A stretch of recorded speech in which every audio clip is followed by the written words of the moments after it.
Well, hello everybody. Welcome back to Aquarius Rising Africa while I'm adjusting everything here. And I hope you are well. And for those I saw a little bit earlier on our membership show, welcome back and nice to see you all again twice in one day. And of course, we have Dr. Dennis Carroll in the back room just waiting to chat with us on Agents of Evil. And we were actually just talking a little bit in the background about what's been happening in South Africa. And we might even bring a little bit of that into it because I think it definitely fits, but we'll see how it goes. As I said to you before, I'm working on a show with that. Not a pleasant topic for me, I'll have you all know, but a necessary one because it kind of goes back to a lot of what's happening here at the moment. I was just saying that I think what's happening here right now, what you're seeing is just the volcano of a lot of years of pain, before apartheid, of course, and then, of course, when the ANC government came in and promised their people the world, but unfortunately have literally raped and pillaged everything. So we have what we have, and we kind of need to deal with that as well. We are. And again, thank you so much to all. I get a lot of messages from you guys. I appreciate you. Thank you very much. But before I go ahead, yes, just a chat about tomorrow. I'm actually interviewing Rachel Vaughan. Interesting. We're going to be talking about Australian cryptids and ley lines there and stuff like that. It's not a live show, but it will be posted sometime on the weekend. And then, of course, Joanne Breeze after that. I wonder if Joanne's in the chat. We'll be talking about the untold story of Adolf Hitler. Very interesting. So join us for that. We're actually doing that in a couple of series. It's a documentary, which is super interesting to find out what actually was going on further behind the scenes that we were never informed of. So it's really very interesting. So join us for that as well. And yeah, I think tomorrow evening, Leo Zagami. And then Saturday afternoon, Brock from Nasara 17. And then Sunday, Jesse on Patreon Book Club. So please join us there. And a great big welcome to Kristen, who's our newest member on the membership Arrow Tribe. Awesome to have you guys here. Thank you so much. And without any further ado, yes, Hello. Dr. Dennis Carroll. Dr. Dennis Hello. It's good to be Carroll. back. Join the family chat again, definitely, and good to see you again. And It we've is. got a I very missed you last week. interesting topic today. Yeah, we've got a very interesting topic that we're going to be talking about. Now, this kind of relates back, Shanti, to the show I did previously about the familiar spirits. We Right. talked about those. Recapping that right quick, we talked about how the forces of darkness can give you your own personal assistant kind of thing. This is familiar spirit. If you're into dark witchcraft and all that, and shamanism and all this other stuff that goes with it, you will be assigned a helpmate per se in that, and that's what a familiar spirit is. But I had somebody ask me after the show about that. You know, can they do this without you knowing it? Absolutely, you can be sent agents of evil without your knowledge. Um, and here's the interesting thing: there is definite evidence, Shanti, that every nation, every organization on this planet, every club, every society, whatever name you want to give it, has probably got an agent of evil assigned to it. And we can go all the way back to the very interesting thing that was said in the Bible about this at the Last Supper. Jesus had something very interesting to say about that. He was talking about all of his disciples, and this is what he said. He said, "My Father has given all of you, you 12, to me, and one of you is the devil." Okay, the devil, evil, always has an inside guy working with him. Okay, no matter what it is, and we know this happens in churches. A very famous preacher once told me many years ago, the devil goes to church every Sunday. Okay, he goes to church better than the Christians do because he's got to work on the inside. That's what he's up to. And you can have things going along very well in a church or a meeting or a group of people. Things will be going along splendidly, and all of a sudden somebody throws a wrench in the monkey works there. Um, that's the way it goes because this is part of an insidious plan of evil and how it instigates itself into our very existence. And here's the bad part: on a personal level, it also sends us agents of evil too into our lives many times. Some of us, unfortunately, end up getting engaged or married to them. Sometimes that's how good they are at what they're doing. But they have been sent, whether they know it or not. Some of these people do not realize that they are agents of evil, that they are agents for the evil that's working in these things. And so they're sort of, in a way, a little innocent about it, but yet they're still on the wrong side. Okay. But there is evidence also in the Bible, and I've talked about this before, where Abraham had something going on. I forget exactly what it was. And God sent an angel to Abraham to help him out. And the angel says something very interesting to Abraham. Said, I would have been here sooner, but I got delayed. I had to fight the angel of Syria to get here. So that tells us something right there, that even fallen angels and demons are assigned to different countries and different, even Yeah, political parties. Yeah, I mean, this goes very deep, and it is in the headline of the news every day. There are agents of evil working in the background on all of this stuff, and they have not left you out. They are definitely looking at your personal life too. That's what we're going to talk about today. The agents right. of evil. It's so true what you're saying, and I think you talk about, marrying one or whatever the case might be. I mean, when we see true evil, it masquerades as something very different to what it is. It's your classic sort of narcissistic love bombing behavior, right? So it's going to enter your life in um, beautiful ways and exactly get to know you, get to know your weaknesses, get to know your strengths, get to know everything about you so that it can almost clone you, I think, right? In Oh in yeah. many ways. Or clone your energy kind of. Not necessarily, I'm not talking about your physical body. Well, I yeah. guess who knows? Anything's possible, I guess, right? So let me not rule that out of the equation either. But generally, and they enter your life in such a way and then know exactly how to erode, what to I've said, erode. I've said this before It's in the past, Genty. I'm gonna say it again because I'm old. I get to repeat myself. Okay. And if I repeat myself, you probably need to hear it twice. That's why I tell everybody. But anyway, uh, let me say this: evil it's got one good thing going for it. Okay, and I've said this before. It sounds freaky to say that, okay, but it has one good point going for it. It is predictable. It's very predictable if you know how it works. And here's the thing about it, Shanty. Evil is not going to show up on your doorstep with a big sign, flashing sign on it says, "Hey, I'm evil," or they're not going to show up as ugly and disgusting. Evil is always going to show up in your life and in other things like this, the best thing you've ever seen. You know? exactly Yeah, that's the way it works. classic love bombing. Yeah, yeah, absolutely. And and here's the bad thing about it, Shanty. Evil knows exactly how you work.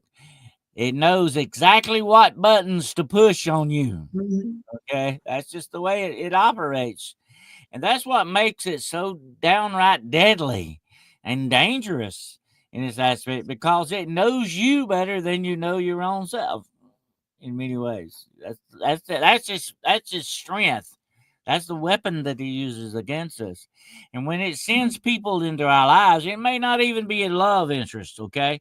It could be something else, like, somebody that you think is your mentor, or somebody you think is, oh, that's my friend. They're on your side, but yet they smile in your face and stab you in the back. That's the way they operate. But Exactly. we can't ever forget they're smiling in your face while they do it, Absolutely. Absolutely. And I would, the question I just had up there from, I think it was Janice. Do they, I think sometimes they most certainly do know that they are evil. But are they always aware? When we're looking, I'll just put it up again. Yeah. When we're looking at some people, I don't necessarily always think their intentions are evil, but when they haven't taken care of themselves spiritually, mentally, emotionally, physically, whatever it might be, they can then become agents, as you say, right? To be that buffer between you and whatever the evil is, right, Dennis? I don't know if are you getting what I'm saying? So people can be used unknowingly, but that's if they have not done their spiritual work. Well, some of these people, Shanty, know what they're doing. Okay, we've talked about those kind of people before, the narcissistic Yeah, kind yeah, of yeah. people. Yeah, they know what they're doing. They're going to use and abuse you. That's all it's about. They're going to get from you what they want. And these people realize deep down in their heart of hearts, in the very center of their being, they know they're evil. Okay, they know that they're working for all the wrong things, but that they let everything else override that. They ignore that. But I've said this before, and it's very true. Not all snakes crawl around on their belly. Some of them walk around on two legs. Okay, that's the way these guys work, and they'll come into your life, and they know they are a destructive force in your life, because that's the way they operate. They got to know without a doubt in their heart of hearts, they know that they're evil, or they're working for the wrong guys, or they're working for the bad side, whatever, however you want to tag that. They know what they're up to, and they don't care, because they're going to use you and abuse you. They're going to get what they want out of you, no matter what it does to you. They don't care. You got to remember something about these people, Shanty. They do not love you. There's not one little small tidbit of love in them for you. It's all about themselves. They love themselves more than anything else on this planet, and that includes you. And you got to remember that you're banging your head against a tree at the bottom of a dead end road. Okay, that's where you're at with these people, and they're never going to change. Most of the time, they're not going to change because they do not want to change.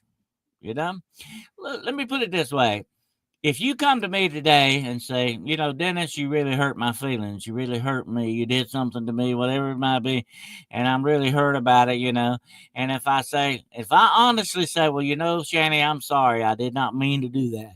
I don't know what happened. Forgive me. I should be man enough to say, forgive me, and let me do it. And then I say, well, I will try to change and do better. I will never do that to you again, Shanty. That's a lie that a lot of people tell you, because they do not intend to change. If I honestly want to know I've hurt someone and try to change myself from doing that, that's good. But these people are not. They do not want to change. They don't want to accept that, and that's what makes them so downright dangerous. They have programmed themselves for absolute destruction of everything around them, and eventually their own selves as well. I think that is such a classic case of the manipulation, right? So they know or they kind of, the only reason they're doing that is because they obviously feel that they don't have that power within themselves. Wow, Jan, thank you so much. And of course, thank you so much to, again, Kristen and Phoenix Blue, new members. And of course, Jan, your super sticker, you're such a star-studded, wonderful girl. Thank you. I really appreciate you, honey. Anyway, so, but Dennis, what about those that are being used as agents. They don't always know that they're being used. So, for example, what I'm thinking and where my mind's going with this is that often you'll have someone that will, let's say, maybe use your daughter or your son or a work colleague or something, to maybe monitor you, get information out of you on somehow or the other. But that person that is being let's say your work colleague, might not be aware that they are being used. They might be going through hard times in life and be an open vessel, right, for these spirits to Absolutely. use You them. got to remember this. As we go through life, we need to always operate ourselves at an advantage. Okay. We need to never be disadvantaged. We need to be advantaged. And you can live your life with advantage if you're very careful how you do it. And there we go back to the Bible again, what Jesus warned us about, telling what your plans are, telling all your business to everybody. You don't need to do that. You need to keep, I tell you what, you need to work in an advantage over society and life in general. You need to keep your business to yourself most of the time, not let them know where you're coming from. Okay. Keep them guessing, and if I can sit here today and say, if I do this, I know what Shandy's going to do in return. Okay. I know what she's going to do. If I do this, she's going to do that. And I'm sitting there trying to plan out my strategy against you. See, that's the way these people operate. And if they don't know where you're coming from, you got them at a disadvantage. That's the Right. way you want to operate. I think somebody once said, you must always, just as in warfare in life, you must always have the advantage. Of You course. got to fight downhill, not uphill. That's the way you want to go. You want to fight with the sun at your back and not in your face. That's the way it works. And that goes with every aspect of your life. So I warn people, do not put yourself at a disadvantage here. Try to always have the advantage. Don't let them know where you're coming from. I used to play a lot of games with people, Shanty. I play checkers and chess and Othello and all these games. And I would always fool my opponents by doing one thing. They think they would have me figured out what I was going to do next. I let them think that, because then I would always do the unexpected. And I would usually win that way, okay?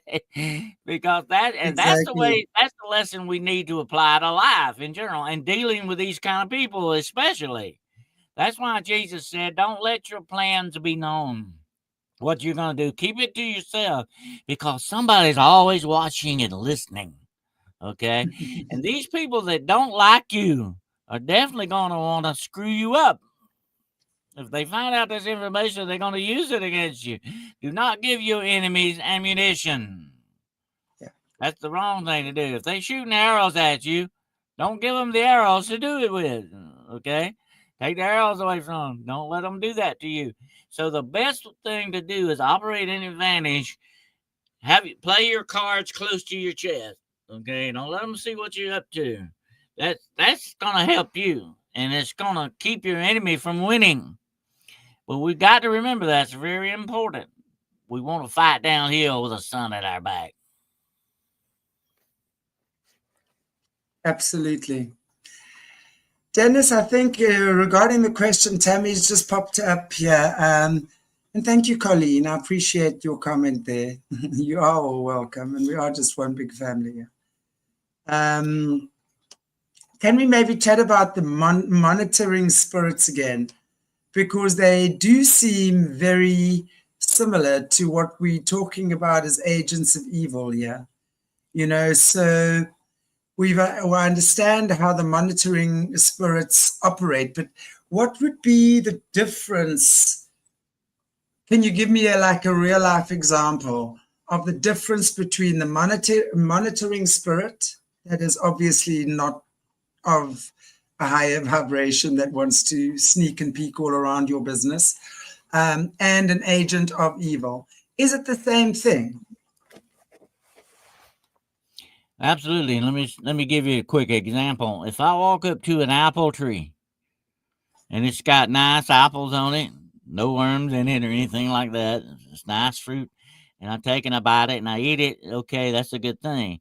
But if I walk up to an apple tree that's got rotten fruit, ugly and disgusting looking fruit, and then it's got worms in it, you don't want to eat that. You don't want to mess with that. The same thing, we can see these same attributes in people around us if we're very sensitive and open ourselves up to realize what's truly going on around us. Watch these people, watch them and observe them closely. Get as much information as you can about people that you're dealing with, whether they're business associates or whether they're personal and all that thing.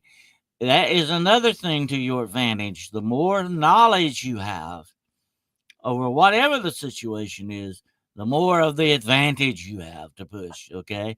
And it's very important that we look at that. And that's how you monitor these spirits. You keep an eye on them, keep watching them. Don't take them for granted. Never take your enemy or your friends for granted. Neither one, because either one can turn on you or something can turn against you in that respect. So keep in mind that you got to always be very sensitive, watchful, always accumulating knowledge on this, and just be aware of what's truly going on around you at all times.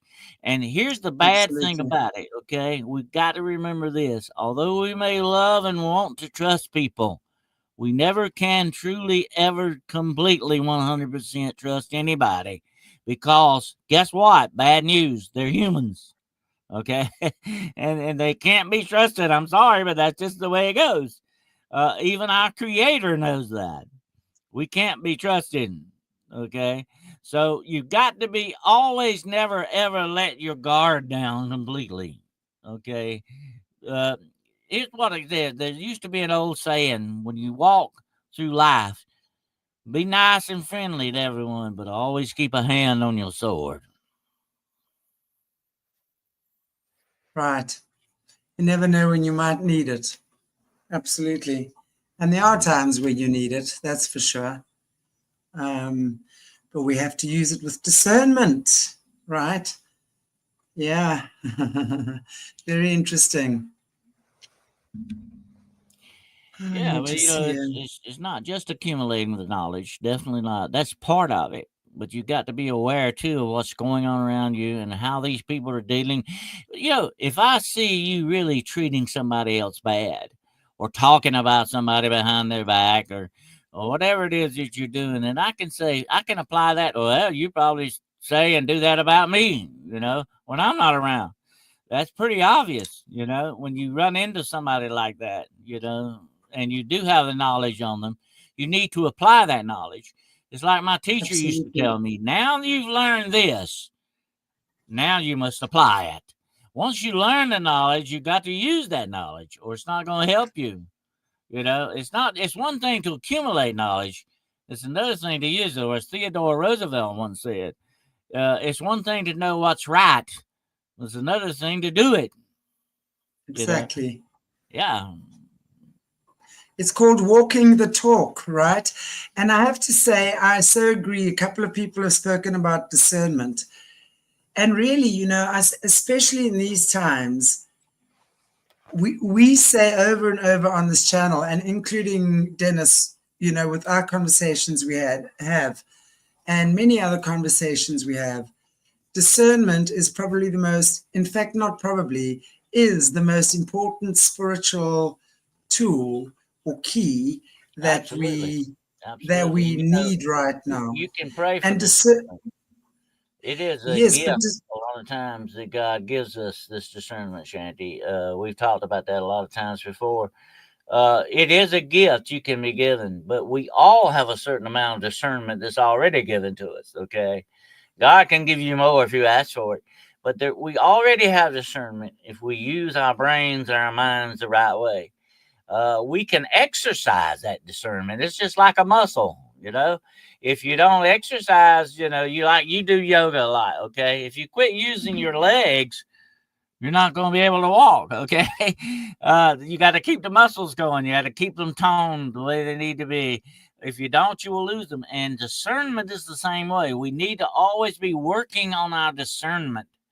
We need to exercise it. Like I said, with that knowledge, studying people, being aware of what's going on around you, that discernment can be cultivated and worked like a muscle in your body. It can be part of you in that way. And your mind will eventually, that's the way it is. I have the mind of an investigator, okay? When you give me something or tell me something, I immediately go into investigative mode on it. I immediately say, I need to explore this. I need to understand it a little bit deeper. I need to go into it and research it or whatever the situation. Don't take things superficially. Look deeper into them. That's part of discernment. Okay. If you look deeper into something, you learn more about it and you will be able to discern what is real about it and what's not. Absolutely. It's really learning to trust yourself, and you learn to trust yourself through trusting God and building up that relationship with God.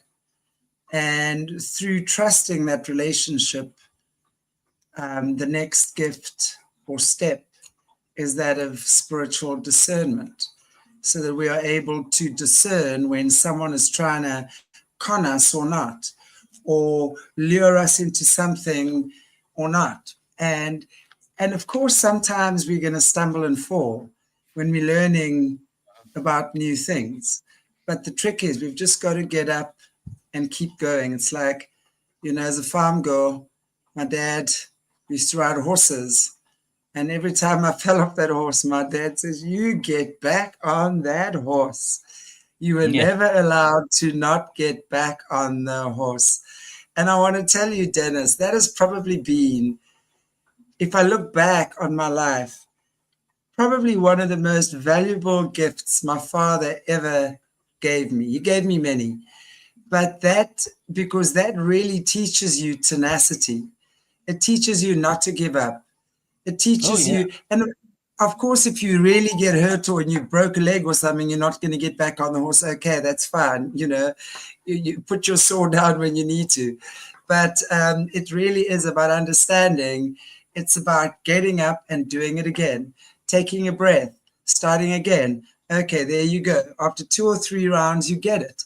And then you start trusting the process.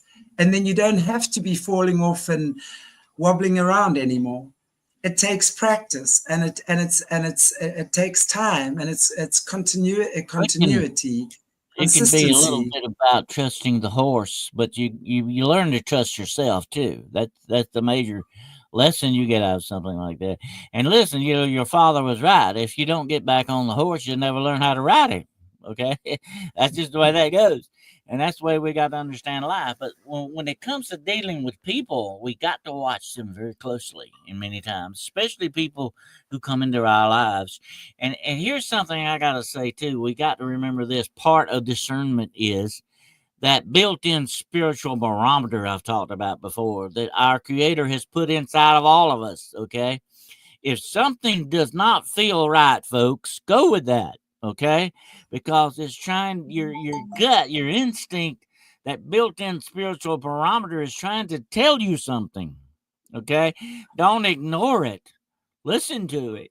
Get in touch Exactly. with that. Don't brush it off and say, that's something because that's not what you want.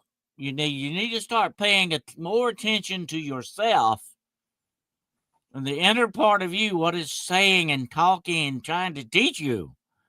You need to pay more attention Absolutely. to that. That will give you more discernment. Okay.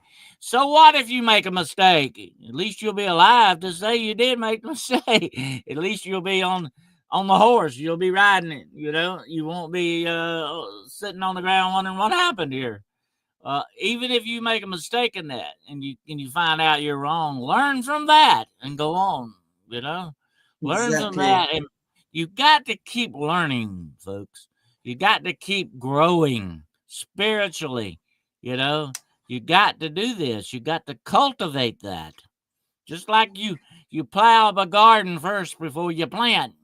Okay, but you better plow your rows straight. Okay, you don't want them crooked. You want them straight, and then you plant, and then you cultivate what comes up. That's spiritual growth right there. Okay, that's the way that goes. You know what I'd like to add to that as well, and just my experience, Dennis, with that. And part of the, as we learn to spiritual, I want to call it spiritual tenacity, and not giving up. And even when we feel our heart is broken, or when we've been deceived, or God has abandoned us, whatever, I think all of us at some point feel that way. But, to give yourself the time to grieve or whatever, but then to get up and say, right, I'm getting back to where I was, getting back into whatever my routine is, whatever the case might be. The more we do that and practice that spiritual muscle of discernment, of faith, of consistency, we reclaim our spiritual gifts one by one.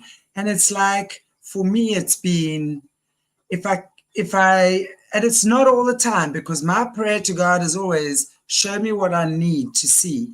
Nothing else, just what I need to see. I don't want to be hearing all sorts of other nonsense going on. Show me where my focus needs to be. Give me that click, give me that hint, and then I'll follow it. And the more we trust that, and the more we're able to see that, it's like, for me, I look at certain people and I get a smell. Just for a split second, there's a really bad smell. And I'll go, okay, question answered. Thank you very much, but no thank you. I don't need to know why. That's between that guy and God, for example. I just know that's not the right place for me. Or it's something like that. Sometimes if I'm going somewhere, my car Absolutely. will Yeah. will not work that morning Well, I for agree some with that. unknown reason, or I oversleep. Yeah. And then we can get so mad at ourselves, but then we realize that that's God's way of stopping us from being in an accident or from doing something We stupid. need to not waste too much time, Shanty, on being judgmental about other people in that respect. We just need to know where we're at. I agree with you 100% on that. It's not my job to judge you. I'll leave that up to a higher power, whatever the situation is. But I need to, the only thing I can be concerned about is my own ticket. Okay. I have to worry about where I'm at in this equation. And that's the only thing I can take care of. You can't do anything about what anybody else does. You might want to shake them real hard sometimes. You might want to snap them upside the head and ask them, what's wrong with you? You Right? might want to feel like that sometimes. Yeah. But you're really not about to do that because you can get arrested. Okay. But anyway, what you need to do though is try to forgive these people. We can forgive and we can go on, but we can never forget that we're just human, okay? And we need to learn from that memory, okay? We need to learn how we dealt with these people and how things went. We can forgive, but you don't need to forget the lesson that you get out of it, okay? That's the main thing. But another thing that we've got to understand when it comes to this spiritual stuff I was talking about earlier, knowledge plays a big part in this. And what does God say about knowledge? Knock, and it shall be opened to you. Seek, and you shall find it. Ask, and it shall be given to you. That's very plain, isn't it? If you ask for that knowledge, that discernment, if you seek it, if you knock on the door of knowledge, you will get what you need. But you gotta knock. You gotta want to seek Right. these things. Yeah, you know, Exactly. I've said this before. I've talked about this before. Most of the time, not God is never going to come up to you and dump something in your lap if you didn't ask for it. Okay, Exactly. usually He waits for you to ask for something. Because that's your part in this equation. You got to ask. You got to believe. You got to want something, and then that activates God to do what He needs to do in your life. Okay. But certain things can keep you from doing this.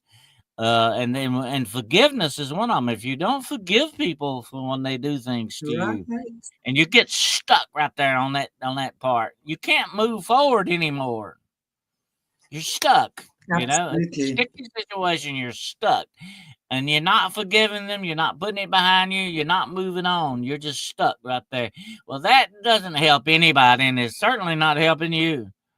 Okay. And that's what Jesus also Exactly. meant by saying that you better not leave this world without forgiving people, because then that keeps God from forgiving you.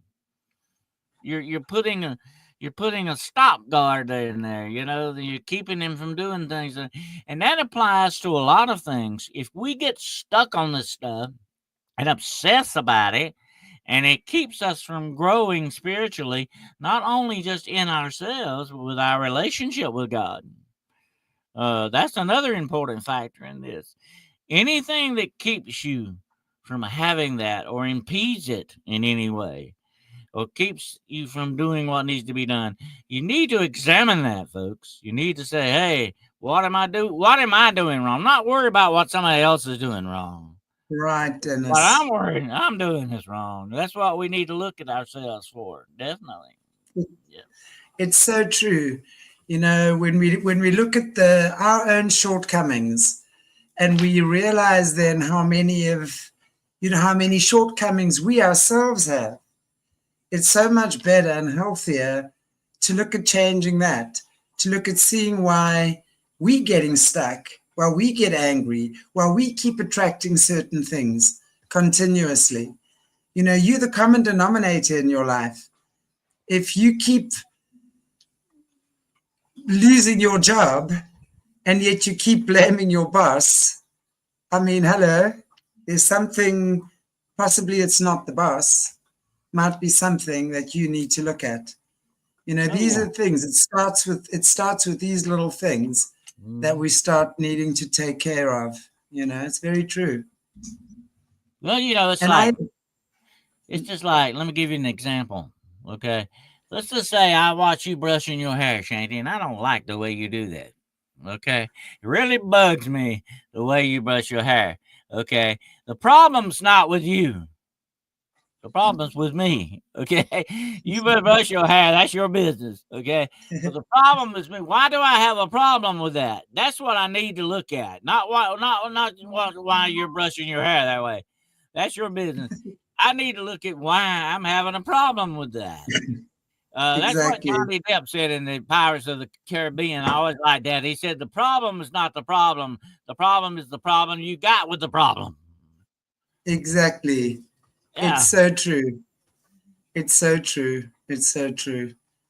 And it's really, I'm actually just looking at some of the comments about animals and stuff being our teachers, and it's so true because when we look at the way, and it started off there with animals, with I think it was Ursa, I think it might have been you that said, no animals don't trust anything they can't smell.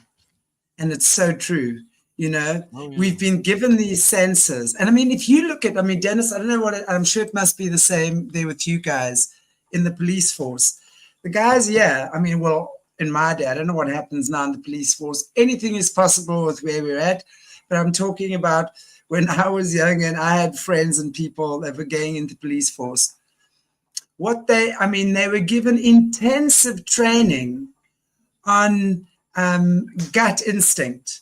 I mean, the training that they were given to heighten their intuition to dangerous situations was unbelievable. I mean, so we do have these gifts available to us, right? And once we start trusting them, you absolutely know. I know. I mean, there'll be times. I remember once in my house I was burgled.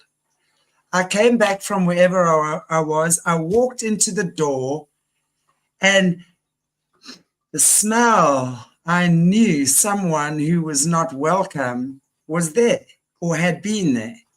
Mm-hmm. And that for me is a very valuable thing. When we understand how our senses are working for us all the time, and how often do we actually ignore that? We have intuition. We'll have this intuition to leave now or not do that, but we do it anyway, and boom, there's a collapse. We don't listen when maybe a wise person gives us counsel on stuff, right? So God gives us these inner gifts, I our run into I spiritual run into that gifts. problem a lot, Shanty. That's very interesting. You bring that up.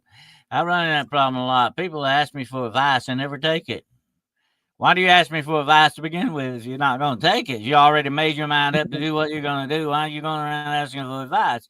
If you're given wise counsel, there's an old saying, if you are given wise counsel, then if you don't take it, you're the fool. Okay, you're the fool in the equation. That's the problem. But let me say this, okay, since you mentioned police training, I was trained. They put me and a partner, we had to go into a house filled with smoke, dark, okay, to clear this house out with our guns. I had to trust my partner. But in situations like that, you learn to also trust your instincts beyond all things. Mm. Because here you are in a situation you can't see, you certainly can't smell anything but smoke. You can't see, you don't know what you're walking into. You don't know how many bad guys are in this house waiting on you, okay? And you got to trust your partner because he's got your back, or you got his, whichever the situation is. You got to trust that, but you also got to rely on your instincts as much as possible. That's when listening to things really comes in and important. That was part of my training. You either do this the right way or you're going to die if you don't watch out. You're going to be in a bad situation. There is no fooling and playing around with this. You got to get in touch with your instincts. And this should be a lesson for everyone in life. Get in touch with you. If something don't smell right, if it don't look right, if it don't feel right, go with that. There's something trying to tell you something. Wake Absolutely. up, wake up and listen here. And here's another thing. I want to tell you this. Back in the days, many years ago before, you had vets, and stuff like that, a dog would get distemper, which is a cold for a dog, okay? They would actually kill that dog because they couldn't cure it, okay? They had no way to cure it. They would kill that dog because that dog would slowly starve to death. It will not eat its food unless it can smell it. A lot of animals are Exactly. that way. They got to smell that food first before they eat it. This is their instinct to keep them from eating bad food here. This is a survival instinct, okay? Take a lesson from the animals. Watch them, listen to them, learn from them. They're smart. They're much smarter in some ways than human beings are, okay? I love animals for that very fact. They always teach me something. I'm always Exactly. learning something from them. Yeah. And that's part of life.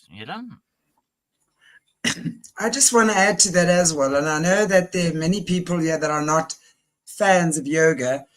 But what's very interesting is that yoga was discovered more than 5,000 years ago by the ancient yogis, okay, obviously of India. And what they did was how they started working, because yoga has got 8 limbs. And one of the limbs is the physical practice of yoga. They believe it's very, very important to bring the spiritual aspects into the body, to bring it into alignment with spirituality. So what they did was they sat outside in nature and they watched animals and how animals and nature and sacred geometry. So all the yoga practices, I mean, if you look at the Sanskrit words for yoga, they all end in asana, which means posture, right? So it's like you're going to have your downward dog posture. You're going to have your lion breath posture. So they watched our animals breathe. They watched our animals stretch. They watched our animals move their limbs. And then, so the physical practice of yoga is based on nature, all on nature and sacred geometry, which is very interesting, when we look at it like that, because really nature is God in action. Nature is the physical aspect of God. And in fact, Jesse and I were talking about that this afternoon, about nature and how important it is. And, there's a fine line between worshiping nature and appreciating and valuing nature for the lessons it teaches you. And for, of course, nature, I mean, food is nature. Flowers are nature. I mean, it brings beauty, harmony. I mean, nature's alive in so many ways.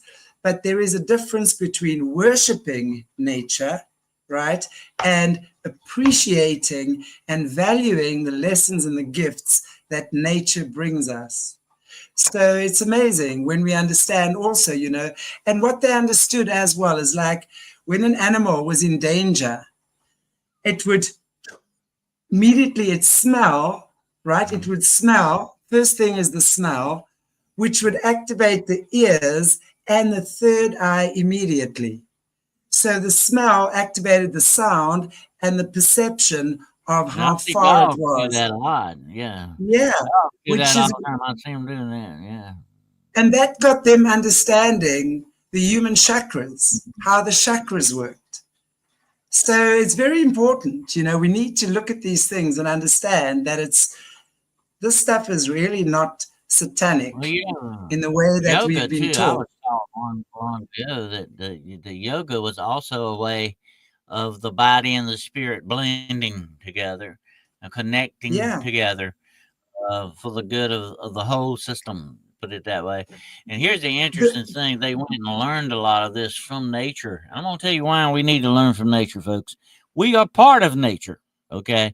And that's why it's so important not to worship nature. You can venerate nature, you can understand it, you can love nature, you are part of nature. But we do not of course. worship the creation. We worship the creator. He is the only one that is worthy of worship. But we need to get in touch with creation because we are part of that creation. We are part of nature. Okay. And the more we connect up with nature, that's like with yoga, the more we connect up with it, the better we are because we are grounding ourselves in what we truly are. Okay.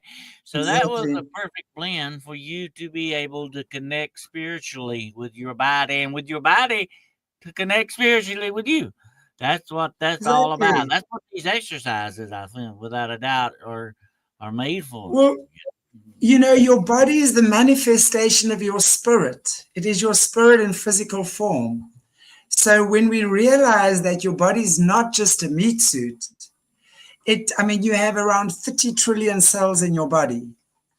And one cell contains enough information to write 1,000 books of 600 pages each. And we haven't even begun to access that yet. So to understand that, through alignment with God, we are able to heal our bodies. I've shown that over and over and over again, not just to myself when I've needed to, but also to people I work with. When we honor that, and again, going back to yoga, and I mean, it's interesting that the East is the only, and Buddhism is not a religion, by the way, it's a faith. Okay, that the Eastern teachings are the only ones that subscribe to exercising the body to bring spirituality into it. Why is none of the other teachings doing Well, that? it's Why? that harmony. It's the harmony is what you're seeking there. That balance. Exactly. Yeah. Exactly. But you know what? Guess what? I was thinking about this the other day. I've been practicing yoga my whole life and never knew it. Okay. But I tell you what I was doing. Ever since I was a little baby, and my mother used to tell me this about me. When I was a little baby, I would stretch like crazy. And to this day, I still like to do that. Once in a while, I get down on the bed, I stretch, pull out over there. So that is also a form of yoga exercise in a little way. Of course. I've been doing it, and I didn't know I was Absolutely. doing that, but that's what. But it makes your whole body. Let me say this, okay? And that's what you're talking about here. When you stretch and you do this to your body, it not only is helping you spiritually, I think it's helping you mentally as well. Everything. I think it's working Dennis, on your mind, and exactly. And yeah, with yoga, and that's why breathing is so important. You see, and this is why if you look at the guys who studied the Vril, right? Now, remember, they went and got the secrets from the keepers of the Vril, which is the Himalayan masters. But remember that energy, the God force, or that force works both ways. They were working with it in the other way. So through your breath, And that's why, according to what I've read, the O negative bloodlines are sought after because it oxygenates the blood more. So they studied things like yoga and Tai Chi because with the breathing, using your chi, your prana, your natural God-given breath, you are able to extend your consciousness. And that's, I believe, what they don't want human beings knowing, because it empowers you to understand that knowledge. And when you take it into the physical body, then you start understanding that, because then you understand how the body and all the energy points relate to the spirit. And when you're able to work like that, you then elevate.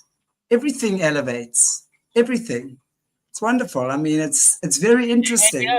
another thing, Shanty, it's going to help you tremendously to get more blood flow and oxygen to the brain too. Think about that. See, you're helping your mental capacities as well as doing you helping your body and your spirit. All three of these. This is I call this the foundational trinity. The trinity of foundation is that your mind, body, and spirit. That's what you look to harmonize and to balance the correct way. And that's what these things are for. And it will help you in every way. It helps you mentally, physically, and spiritually as well. And we know, like Totally. I said about the discernment, these are like muscles too. Okay. Just like the muscles in your body, you got to exercise this stuff, folks. You got to exercise it if it's going to work. You got to get it, you got to work it. Absolutely. We really do. And we have to realize our body is the most precious gem that we ever possess. So if we think we can abuse our body and get away with it, think again. Because all you're doing is blocking. God speaks to us through our spirit, and we process that through the body, right? Through our ears, our perceptions. So when we learn to listen, and we can't listen if the body is full of blockages and pain and anxiety and the monkey mind going in 10 million different directions and worrying about money and work and everything, all the distractions. When we use our breath, and the breath is what takes you back into that alignment where you have that quiet place. So when you're able to do that, then you're aligned with God. It's amazing. And then you don't need to worry about any dodgy creature of the night. Really, you don't. Absolutely. I remember my father telling me this years ago. He was a veteran of World War II. He told me that when I came out of the Army, said I was 110%. They trained me, they exercised me, and mentally I was fit for anything. And along with the training, I said I was 110% when I came out of there. And that's how you make soldiers, folks. Okay. That's what you put into that. And that's why there's so much training and exercise and learning involved with that. That just makes sense when you think about it. And that's the way we need to look at our lives. We need to keep ourselves. What I said earlier goes back to this. We need to always keep ourselves at an advantage, not a disadvantage. We want to work from power and strength. Okay, that's what we want to work for. We don't want life to. We don't want to be the victim of this life. Okay, we don't want to be the victim of Exactly. this world and the situations that arise in it. We want to be powerful warriors in this. That's the advantage we need to work from. And when it comes to the agents of evil, they're gonna come into our lives. They're gonna affect us one way or another, either through our governments or our media or through our churches and schools or through our very personal lives. You can meet evil tomorrow in a parking lot somewhere or somebody trying to get into your car or your house. You're going to involve yourself sooner or later with these agents of evil. They're going to come into your life some way or another. And we need to be ready. And that's what stuff like Shanty and I are telling you about today. Well, that's where we need to work on. These are things we need to work on. It makes us 110%. That's what we need to Right. be. We need to be 110%. And anything that helps you accomplish that is a good thing to do. As Martha Stewart used to say, it's a good thing. Okay. And it is definitely. And if it helps you maintain that balance, that you need to so desperately need in this world with so much darkness in it. We have to retain not only that, but the balance of light and darkness in us. Okay. We have to be very careful how we address that. But these agents of evil are definitely always insidiously working against us. And we got to understand our enemy is always with us. Okay. And Exactly. engaging us. We got to understand that and be ready for it and make ourselves 110% the best we can be to answer this equation. And one more thing we got to understand, and like I said earlier, these agents of evil can work through politics, they can work through countries, they can work in many different ways, okay? Not just one way. We got to understand they can come at us from a lot of different directions here, and we got to be ready for that. And we got to understand and know what's going on. Don't believe everything you hear, okay? If Shandy and I tell you something, we're happy with the fact that you will go and research it. Okay, find out for yourselves. Absolutely. Yeah, I yeah. beg you to. I Don't beg be you afraid to. to I ask beg you questions. to. Yeah, absolutely. Tammy, I definitely want to answer this. Does strengthening our connection with Source or raising our vibration put us at a level where they absolutely think about this? When you look at the chakra system, okay, and you look at the lower three chakras, which are really connecting you to the earthly lower planes. So, like, if you're not working those energies in a correct, harmonious way, they keep you stuck. They keep you stuck in addictions. They keep you stuck in lies. They keep you stuck in deception, betrayal, sex Well, one thing, addictions. something You very know, all sorts of about what you're saying here. Okay, listen very closely to what I'm about to tell you, folks. A battery cannot work unless it's grounded. Okay, and that's what Shandy is talking about here. You need to be grounded in order to work correctly. And now we're talking about being grounded with creation, being grounded with this earth that you're part of. You are part of the earth, okay? You are part of creation. You are part of nature, like we said earlier. You got to be grounded in that in order for you to work right, just like a battery. You got a positive and a negative here, okay? But that ground has got to be grounded so that your positive can work. And that means you got to be connected in every way you can with creation itself and with life and the world and around us and nature and all this. It's very important that you take your shoes off once in a while and go out in the grass and just dig your feet up in the dirt. You got to get grounded. You got to get in touch, not just physically, but mentally and spiritually. Well, absolutely. So, yes, Tammy, definitely. When you raise your vibration, it's like you fly above the swamp that has been holding you down. So, when Hmm. you do that, it's like you become the bird, you become lighter, you become joyful, you become all these great things. Your feelings change.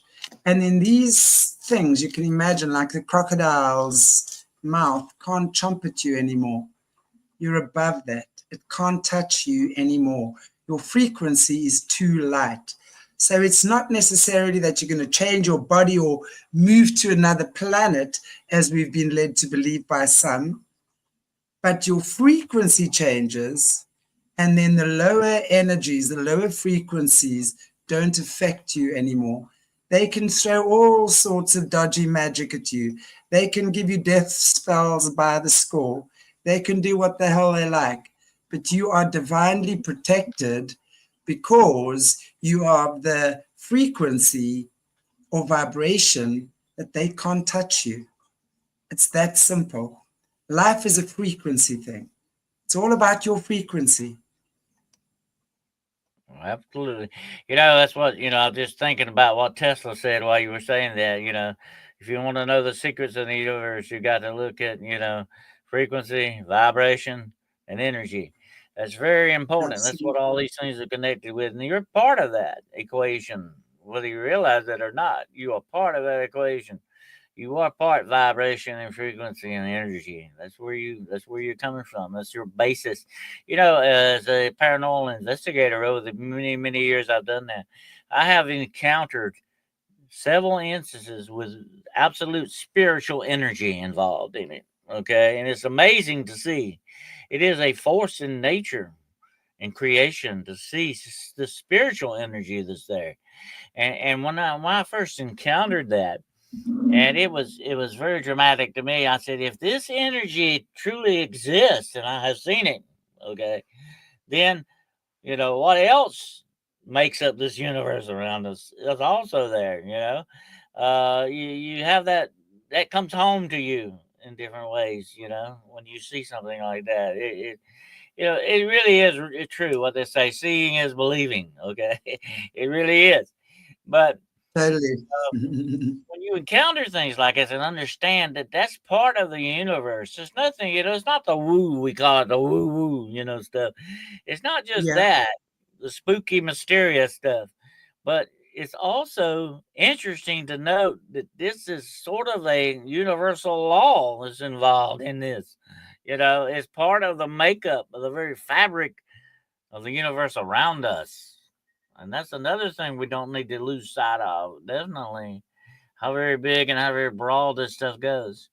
But when it comes to the ancients of evil that we're talking about, they don't follow those rules. They have no rules. They threw the rule book out the window a long time ago. They don't care how they come at you and how they do and what they can do to use and abuse you, whatever the situation is.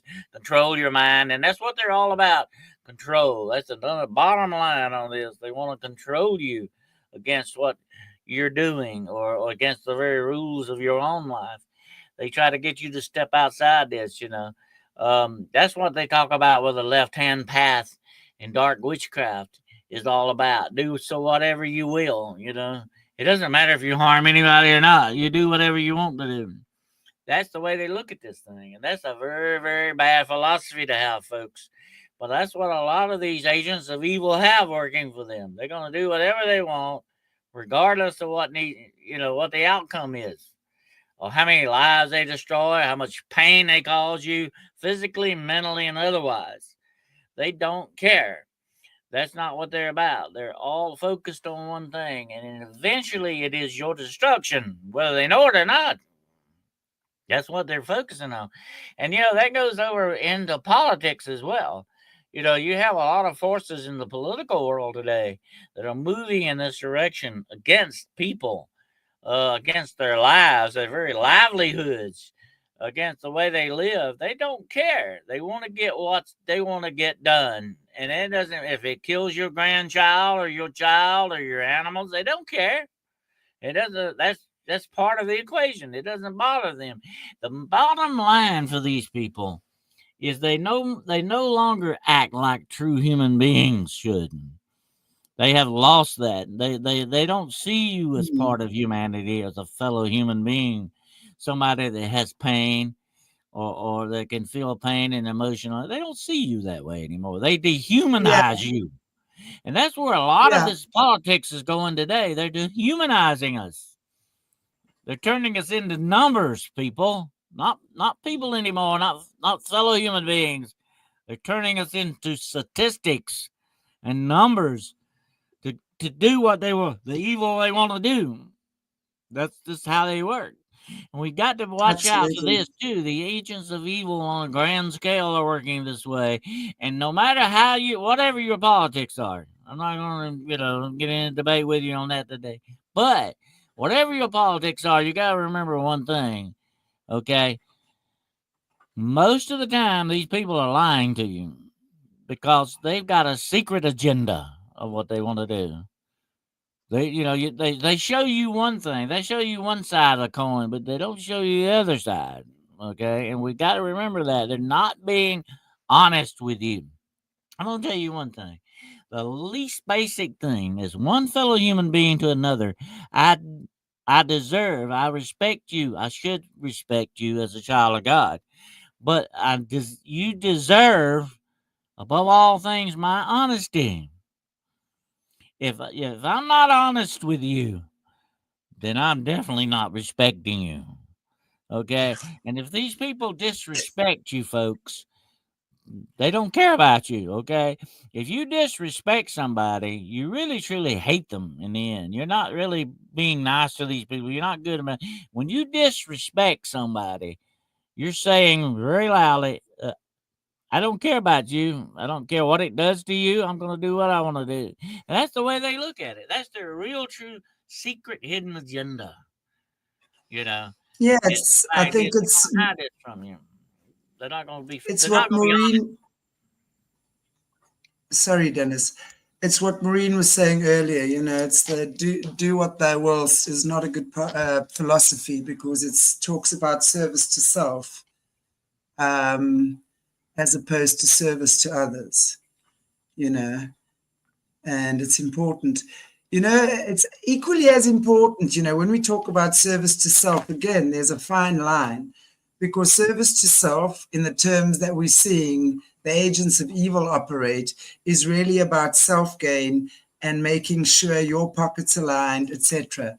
But then at the same time, there's service to self in the way that we understand, if we are not taking care of ourselves, we actually can't be there to take care of another.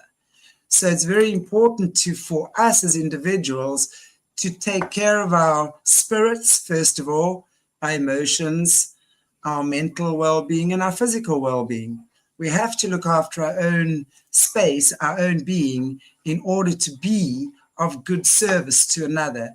You can't go out and help other people if your tank is on empty.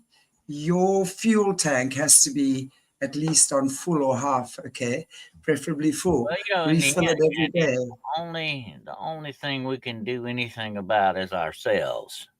Okay, no matter how much I might want to change you, you know, that's not my job. My job is not to change you. My job is to change myself. Okay, that's the only thing I can do. Anything. That's the only thing I'm gonna have to stand before God one day and answer for. Not what you done, not what somebody else did, what I did. That's where the real responsibility comes home, folks. Okay, and that's what you got to work on first, changing yourself to be as good as you possibly can be, and to do the things and the how spiritually, physically, and mentally.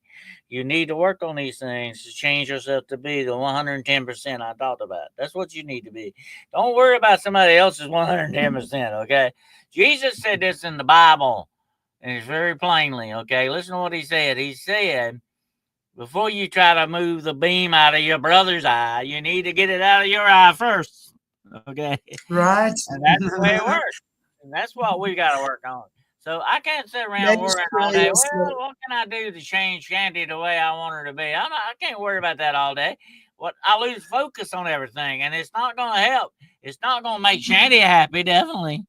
It sure ain't gonna make me happy either in the end, because I'm worried about somebody else when I should be worrying about myself.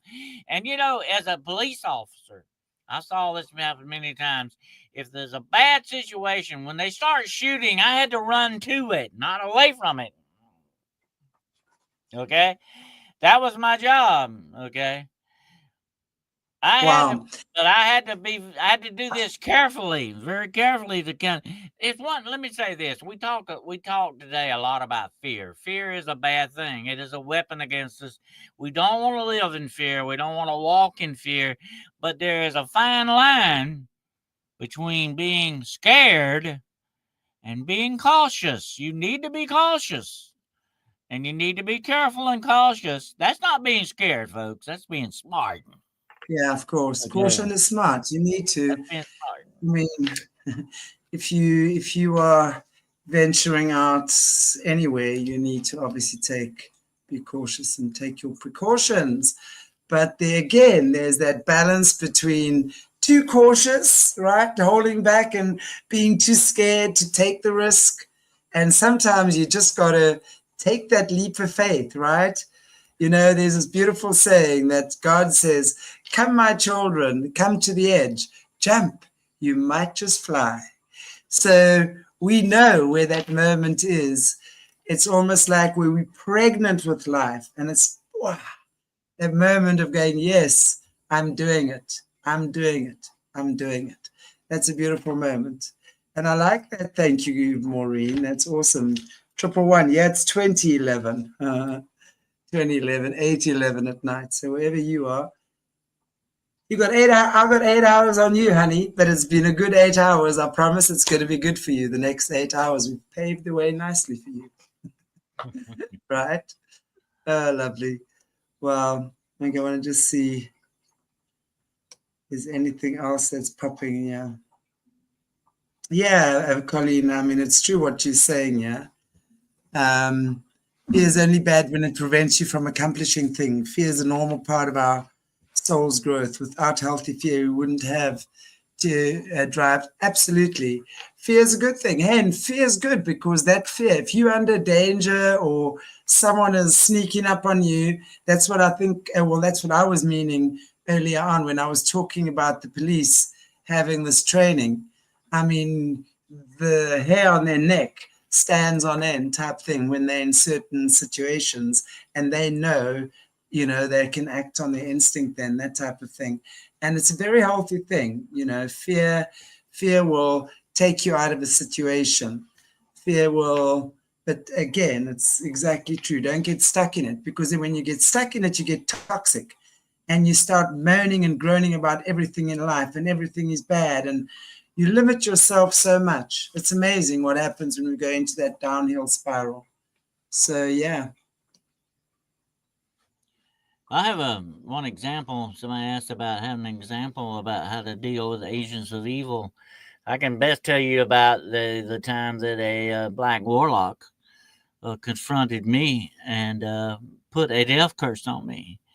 He did some mumbo jumbo, and blew dust on me and said, "I now curse you to death." Okay. And so I kind of laughed at him. I said, "Oh, really? I don't know what kind of dust that was. Probably goofer dust, just graveyard dust, by the way, folks." Anyway, I kind of laughed at him and I said, something I want you to remember about today and what I'm about to tell you. This is what I told him now. I said, "Greater is he who is in me than he who is in the world." I said, "Your curse is not going to work. You know that, don't you? Your curse is not going to work." And I'm still here, folks. That's how you deal with these agents of evil. You got to deal with them not in fear, but with faith. Exactly. That's what you got to do. And the reason he told me that to my face was to start working psychologically on me. Oh, I'm going to die now. I'm going to sit down and wait to die and all that. That's what he wanted me to do. I knew that right off the bat. I think it was the Holy Spirit of God actually spoke to me at that moment and said, "This is exactly what he wants you to believe. And Exactly. you need to believe the opposite."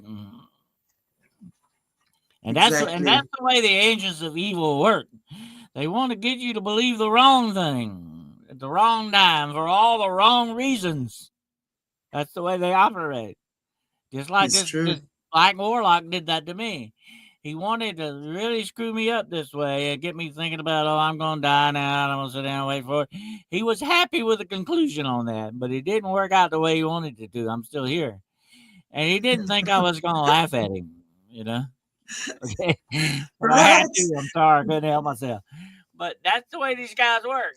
And that's the formula that they use. That fear and intimidation, trying to brainwash you into believing something that they want you to believe.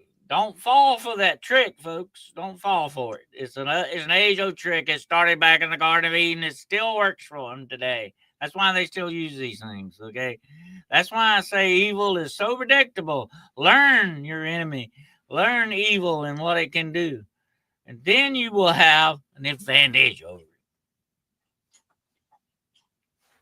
Exactly. And we're seeing it. This is so cool. Yeah, I have to say, for those of you who are regular viewers on this channel, I mean, I don't know if you saw it, Dennis, we did the Epstein Island decode yesterday with Jesse. Wow. I mean, what a mind blow. It really was, and I mean, Jessie is fantastic with her decodes of the system, the buildings, what happens there, the churches, all of these stuff. And, we're just seeing more and more of it, and more whistleblowers coming out to speak about the most atrocious things that have been going on. And, knowledge is power. So when we know these things, we do know what to look for. We do know how to arm ourselves spiritually. And yeah, it is empowering to have these shows and to have guests like you. So I want to just say thank you again for that. Really, it is. Absolutely. Another thing, we're talking about fear. I mean, something we need to remember about that. Everybody has fear. If you come up to me today and say, I'm not afraid of anything, I'd say you're the biggest liar in town, okay? Because everybody has fear. That's just being human, folks, okay? But you got to take that fear, turn it around, and use it for your advantage and not let it be at Yeah, their advantage. They want to use fear as exactly. a weapon. You can turn it around. If you do it the right way, you can turn that fear around and use it to your advantage. That's like I said, you always want to be at the advantage. You want to fight downhill with the sun at your back. Okay. That's the way you want to run this battle. Don't fall for the fear. Use it. Do what you need to with that fear. Okay. Understand Exactly. what it is and why they're trying to get you so afraid. If you got fear, that's fine. There's a lot of times I've had to swallow my fear and go on. Really had to swallow it and use that to motivate me to do what I needed to be done. So you can use fear to motivate you in many ways, okay? But do it the right Exactly. way. Not don't let it motivate you to run, turn tail and run. Use it to motivate you to take care of whatever that problem is in front of you or whatever it's Yeah, trying to do there. That's the way you do it. Like I said, don't be scared. Be smart. You got a brain, use it. You know, don't fall for the tricks. Don't fall for the fear. Don't fall for any of that stuff. Use your brains in that situation and understand what you're looking at and how you can turn these things to your advantage. That's the way it goes. That's what makes you a better warrior. Okay. And what have I said before? I'll say it again. Fear, and all this stuff that we're talking about. Okay. Evil wants to keep you as a victim because it fears you as a warrior. It knows that you can win if you have that warrior mentality going on. If you're no longer it's a so victim, if true. you're not going to take it, like I said before, God's not in the business of making doormats. We're not doormats. Okay? We are children of God and children of light, as Jesus called us. We aren't gonna take any disrespect of this, okay? We need to turn again as warriors, to pull our shields and our swords out and be ready for this battle. If you don't, the enemy's gonna get you. No matter what these agents of evil are, or how they work, or how they come into your life. Like I say, definitely don't want to marry one, okay? But you gotta remember what their goal is. Your destruction. Don't be scared. Be smart. Be ready for them. I'm sorry. Just the way you said you didn't want to marry one. Guys, I'm sorry. I just find it hilarious. Dennis does not want to marry an agent of evil. I'm sorry, Dennis, I've got the giggles here. That's Uh, very funny. Oh my goodness. Okay, guys, I think I've lost the plot here. Anyway, Dennis, that was very funny, and thank you for that. I don't think any of us want to be marrying one of those either. And I'll be certainly on the lookout to make sure I don't have any hitchhikers of that I nature. came close. I came close to making that mistake several times, but we won't get into that today. But anyway, Thank God you saw light. I'm trying not to lose the plot, girl. Okay, I think in that case, Dennis, let me put myself on mute while you please tell people where they can get hold of you. What you up to the next week? well, next week I think we will go definitely probably into part 2 of the, I'm gonna go back to the, false prophet. We need to look at this guy a little bit more, and there's certain other things that have been going on with the church and all that, so we're definitely gonna reexamine some of that. So, maybe next week we'll do part 2 of who the false prophet is. We definitely need to look at this guy because he's gonna have immense power in this world, pretty soon, and he is gonna be the second right-hand man of the one we're going to really have to be afraid of. Definitely, we're going to have to really watch this guy close. But we'll talk about that maybe in the next installment there. Definitely. Part 2.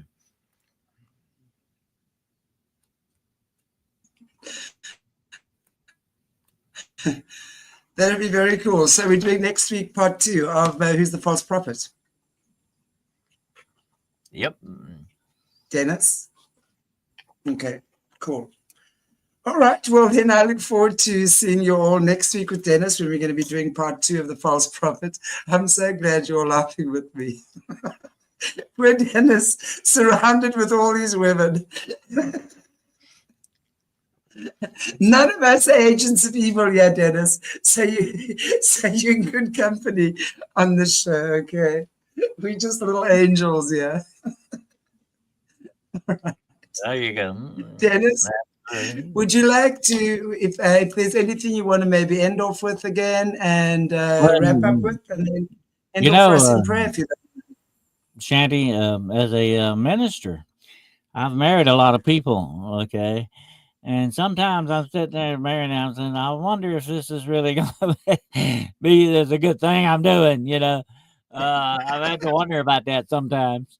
But that's the way it goes. We definitely don't want to marry our enemies. And if they're your enemy, you definitely don't want to marry them. But to me, you don't really have to marry them. I mean, they can just come in your life and do things. It doesn't have to be a marriage. It can be different ways. It can be your boss. It can be your, friend that you thought was your friend. It can be someone like that. We have to be very, very careful, I think, in the end, of who we let into our inner circle. Okay, we got to be very careful who we let into that inner circle. You trust those people more in your inner circle than you do the people on the outside. But you got to always remember those are human beings in your inner circle too. Okay. So really, like I said earlier in the show, you really can't trust any human. I'm sorry. That's just the way it goes. They're human beings. That's their nature. You know, birds are going to fly, fish are going to swim, humans are going to lie. Okay. That's just the way that goes. And so we've got to understand that's what that's the nature of the beast that we're dealing with, you know. But we don't, like I say, we want to be careful and observe and watch and be grounded in the way we need to be grounded, and watch out for these agents of evil.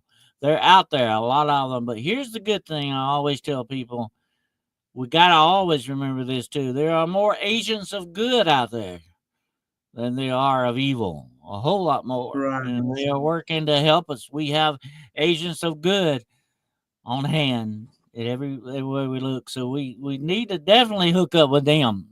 Absolutely. And if good people come into your life, they were sent there for a reason. You know, I don't think without a doubt, I do not believe in coincidence anymore in this world. Okay. I think everything happens for a reason. People meet other people for a reason. They become friends and acquaintances for a reason. Okay. It can be a good reason, it can be a bad reason. But I feel like in the end, when you balance the weights, there's more good to it than there is bad. Okay. But we just need to have our lives where we connect up with these good people more than we do the bad. We need more positive than negative every day. I agree. And then you definitely bring lots of positive onto the guys. I can't. I'm sorry. I'm going to the show. I'm silly. I cannot stop laughing. Dennis, please say goodbye. Bye, everybody. I'll see you tomorrow.